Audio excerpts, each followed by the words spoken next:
doing? How was your day today?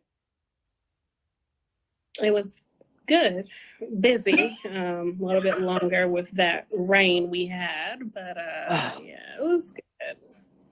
How about you? yeah, I was just saying I was cleaning up, doing. I was so interested in that. Oh, anyway. Yeah. So now, call me old. I'm old. It's okay. I like being mature. I embrace my age. I'm about to be 50 in January. Ah. A trill one. Mm-hmm. What's that? I've heard it. What's a trill one? I think I looked it up, but I still wasn't clear. No, that's fine. Okay, so did you ever watch the show The Game that came on the CW and UPN? Yeah. Okay, so you know Tasha Mack, how she was always about that life. You know, that was her whole thing. I'm about that life. Mm-hmm. That's a trill one. Like, because the question is, who's the trill one, right? Is it Tyson? Is it Toy? Is it Stank? Who is really about that life? And you'll see by the time we get to the book. I think in book one, the readers may think they know who, you know, caught up loving the trill one. Who's the real one about this life? Who is, you know, about this business, about the streets, about, you know, all of that. And you'll know by the end of the book, but it's not who you think it is in book one. Okay. So now I've said this in my reviews now. I'm more and more starting to believe the trill one is Toy. And not, you know, you would assume that it would be Tyson because he was in the business. Yeah. But she is, and been doing it for a while successfully and quietly, so much that his wife didn't know he was still doing it. Yeah. You know what I'm saying? And then she come in there and she take over like, And she comes in and she's like Queen of the South. Yeah. You know what I'm saying? If you ever seen that show on Netflix, Queen of the South, she's Queen of the South. Teresa Mendoza. So she coming in, I said, well, maybe maybe Saint's the one loving the trill one. We don't know. Right. We're going to find out. So it's like, So it's very interesting. Toy is really showing that she knows what she's doing. I mean, like, okay, not in the questions, but I have to say, when they met with Rock, and she called out, you think you only had those two boys in the truck? What about the ones over there? I was like, whoa. Yeah. Whoa. Wait a minute. How did she see that? She got bionic hearing? Yeah. You know what I'm saying? And I know if Saint didn't like her before, he really liked her now. Yeah, the trip to Alabama was a turning point for him. Yeah. Yes. Definitely. That was like, wait a minute. Okay. She ain't this little innocent, just I'm doing something for my husband right now. She got this. And it really just comes from her being a mom and having to keep her ears out for the kids. Yep. I tell you, I love that part. And I know Saint did too. Anyway, okay, going on. Okay, say there's a new person that wants to write. They're writers and they haven't published. What would be your advice to a new writer or that's looking to get published? So one thing I say about trying to get published, you have to find a publisher that suits you. Because it's a working relationship. My publisher is, man, I'll have an idea in my head and I think I know what I'm doing, right? And I'm like, I've written 12 books and you know, I know what I'm doing, right? Okay, I've written 12 books. This man has been doing this for over 20 years. He knows what he's doing. I had a concept and I went to him and I just knew that it was perfect. And I was like, this is, because honestly, book 4 was supposed to be a spinoff. Book 4 was not supposed to be Caught Up Loving the Trill 1-4. It was going to have a different title. It was going to be a standalone spinoff. about 80,000 words, and it was dealing with Saint and Toy, but it's also bringing in some characters from another stories that I had. And so I went to my publisher and was like, yeah, here's what I started writing, and here's what I'm going to do, and I'm 40,000 words in, and this and the third. He's like, no, and here's why. And he said, you don't want to do a spinoff where readers have to have read 6 other books to get to this book. He's like, because then when it comes out in the sales, like the readership is going to be delayed because, you know, they got to go back and read all these books. And I was like, oh, I didn't know that. So you really need to do your research on finding a publisher and find one that has been around for a while or has had success, because if they don't have the blueprint themselves, they can't help you. Cole has the blueprint. So Cole helps me. You know, I have my little ideas, and we think a lot alike. I think the only thing sometimes is I think he hates talking to me when it's time to title the book, because I'm like, I don't like that. I know when we were titling the first series, it took about 45 minutes back and forth on the phone. I know I was getting on his nerves, but, you know, we work well together because, you know, I have to talk to him a lot. And he's got great ideas. And when I'm stuck on something, like he wanted to pair me on a project, and I was like, oh, I don't have a plot right now. I can't do that, but I can do this. And he just works with me, and it's just a really good working relationship. So from that, looking for a publisher, I would say do your research, find one that has achieved success, either themselves personally, because he's done it as an author, but also with his team. His team is strong. So he's got the blueprint, and he can, you know, help an author build a career. But while they're working on their, you know, their written work, I would say you have to be confident in your writing, but you also have to be open and receptive to feedback. Because again, if you're partnered with someone, whether it's your publisher or whether it's, you know, a peer in the industry, nobody's out. Well, okay, everybody doesn't have good intentions, so let me stop there. But if you're working with people that you trust, the things that they're telling you are for your benefit, right? And, you know, I've gotten some feedback. My first book was almost 90,000 words long. And I had a lot of feedback on the length of it. Yeah. And, you know, I'm looking at some of the reviews, and I'm like, okay, I can see that. And what that did, that helped me with pacing and hooking the readers early on. And that's information I got from my publisher, from the test readers that he has, and from some of the readers. One thing Cole also told me was, when your book comes out, read the first 20 reviews and that's it. Don't sit here and get hung up on the reviews. Like, some people are just mean-spirited.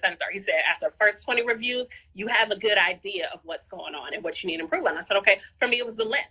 And so one thing that I picked up, going back to how this book starts, I started it that way by design.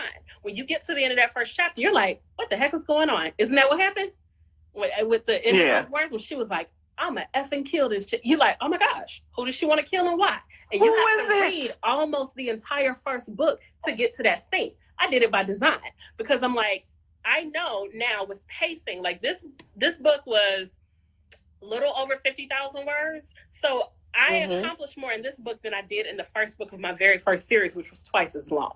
Now, it was a lot of character development and relationship and this, that, and the third, but there's more plot, more action in this book, and it's almost 40,000 words less.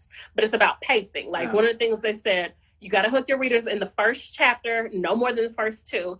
And every single chapter, every single scene has to be advancing the plot or revealing something about your characters. So there is no unnecessary scene in this book. There's nothing that you could cut out and still tell a complete story. And so that's like the most important criticism or feedback or anything I've received since I started this journey. And that is in the back of my mind every single time I sit down to write. That was very true, because at the end of chapter 1, like, who was she gonna kill? Yeah. And I wasn't sure, where was Tyson? Is he in jail? And, you know, as I continue to read it, oh, he is in jail. Yeah, he okay. Oh, we understand why. And the whole thing, so awesome. And I understood it really did keep me waiting for the next chapter, wanting to read the next chapter. The pacing was excellent, honestly. And it was very hard to wait until Saturday to read on to the next one. Because if I just read it as I, you know, as I get to the end, I was like, but then I got to find out what happened. I would have finished the book in the first day, Yeah. you know, but just because so I like to pace myself with, and I don't know if I'm saying reviews, but I kind of just, I read the book, I tell people about the chapter, and maybe read a snippet here, a snippet there, and say, get the book if you really want to know, you know, how you feel about the book. Yeah. So my next question, and we're getting to an hour, and I want to be able to wrap it up so I can save what's on IG and then post it to my to YouTube. Now, where or how do you advertise your books? Do you do social media? Do you have a YouTube page? A channel, or do you go to well, maybe not now because we have the whole pandemic and shutdowns and everything is different. But do you go to shows? How do you advertise your book? So my publisher, he'll run sponsored ads through Amazon, and he has a big readers group. So he's got a readers club on Facebook and a mailing list. I have a website, and I do my sponsored ads on Facebook and Instagram. I was never really a social media person. So when I first signed with Cole and everything, he's like, oh, you have to have an author's page on Facebook, and you have to do this, and you have to share these links. And I'm like, I get on social media to look at funny videos and get cooking recipes and stay in contact with my family members. And he was like, no, you have to do more. And I was like, okay, I'm going to do more. So I have my author IG page that I made. I have my personal page as well, but I have the author page on Facebook. So that's how I run those sponsored ads. I have a website that I created, MichelleElaineBooks.com. And then I have a readers list there. So I send out emails. And then just kind of looking what the industry is doing, what other authors are doing. So on the website, I'll post a sneak peek of the books. So I posted that first chapter for Caught Up Loving a Troll One. And then I sent out an email to everyone on the email list about, okay, this is coming on this date, or this was released today. Here's the link. Here's a playlist I made to go along with this. On my author page, you'll actually see visuals for the people in this book, because I did visuals. And I'll probably send it to you after this, because face light skin. I didn't want to do a light skin. In my mind. But I didn't want it. That's another thing. Okay, I'm partial. I don't put many details in there. Yeah, I don't put too many details in there sometimes, because I like the readers to still pick, their visuals. But sometimes I make my own. And I looked at Panamanian men too. And I had a teacher in high school that was Panamanian, and he was very chocolate brown. So, it's varying, ends of the spectrum. But Right. Yeah. So that's what I do on social media. Okay, so face light skin, stuff like that. Well, Michael J. White isn't that dark. He's not that dark. Right. In my mind, Michael J. Okay. We might have to change him up, but I get it. I'd love to see it though. Yeah, I kept mentioning toys and parents, because I was like, no, she's chocolate, she's brown. I want these readers to know, there is no colorism in my work. Toy is very chocolate and very beautiful. Thanks. Yes, thus Nadine Elise. I think that she was a perfect person. You know what I'm saying? To if it were to be a movie or a show, she would be perfect. Do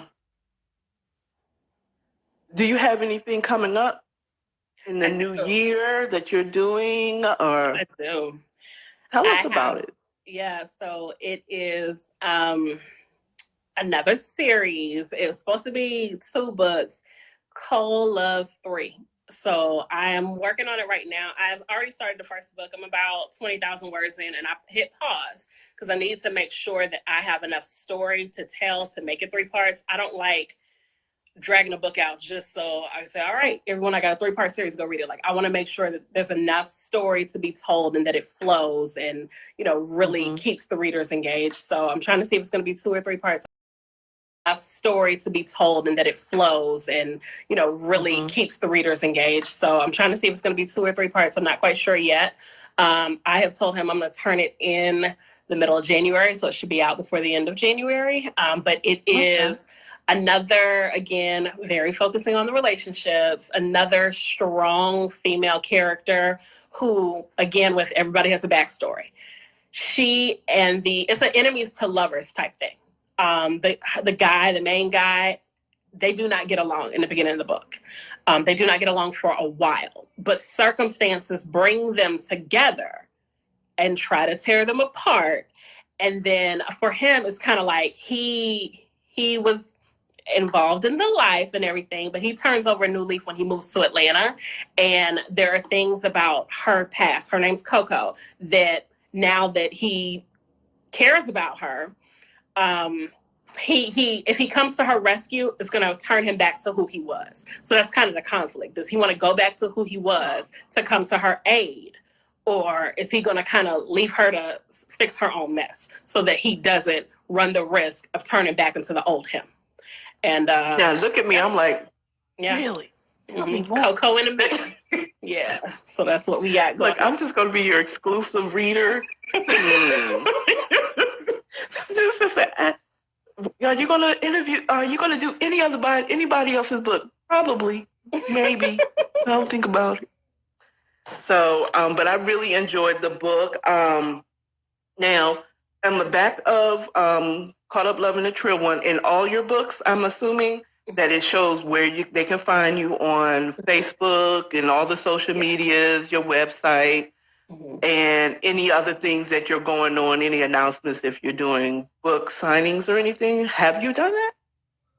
I haven't yet. I missed the Atlanta kickback this year, but with things starting to open up again, I'm looking forward to getting out there. I do have a classmate from school who owns a bakery that they do events there sometimes, so I was thinking about maybe trying to do that.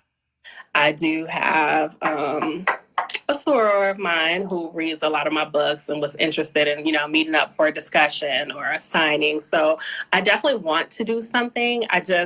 Life has been so crazy. 2020 was crazy. 2021 was even crazier. So looking forward to getting something going on in 2022. Please add me to the email list because I'd like to be there. I don't got nothing else to do but read books and go to work Monday through Friday. And do this, do my podcast. So that concludes my questions. I noticed that there was a person that said that Saint, he was about that life. Yeah, well, he is the saint. He's Saint. Yeah. That's Hassan. Yeah, Hassan. But this person must have already read your other books. Huh? Yeah, by the time you get to book 4, we'll really see. We think Saint's about that life right now. Oh, we will see. It's like, ooh, huh. Oh, huh. I mean, I don't know. I mean, if I was Toy, it'd be like, I used to love Tyson. I don't know, but Saint, though. Yeah. Saint, but Saint, though. So, thank you for doing this interview with me. I really, really appreciated you coming on here. I'm going to continue on to reading. Where did the other book go? Caught Up Loving Trill One. Girl, I went through hell and high water to get this one. I ordered it on Amazon. Mm-hmm. They didn't deliver it on time. I had to ask them to redo it again, send it to me again. They sent it to an old address. Next time, go to my website. Okay, deal. I ship the books from my website. Yeah. Okay, that's what I'll do because Amazon, but I end up getting it because the first one that was supposed to arrive. Awesome. So I'll definitely go to your website. Last time I was like, it's Amazon. It's perfect. Amazon is everything. Mm-hmm. So, again, I enjoyed doing this. I may have to call on you once I finish this one.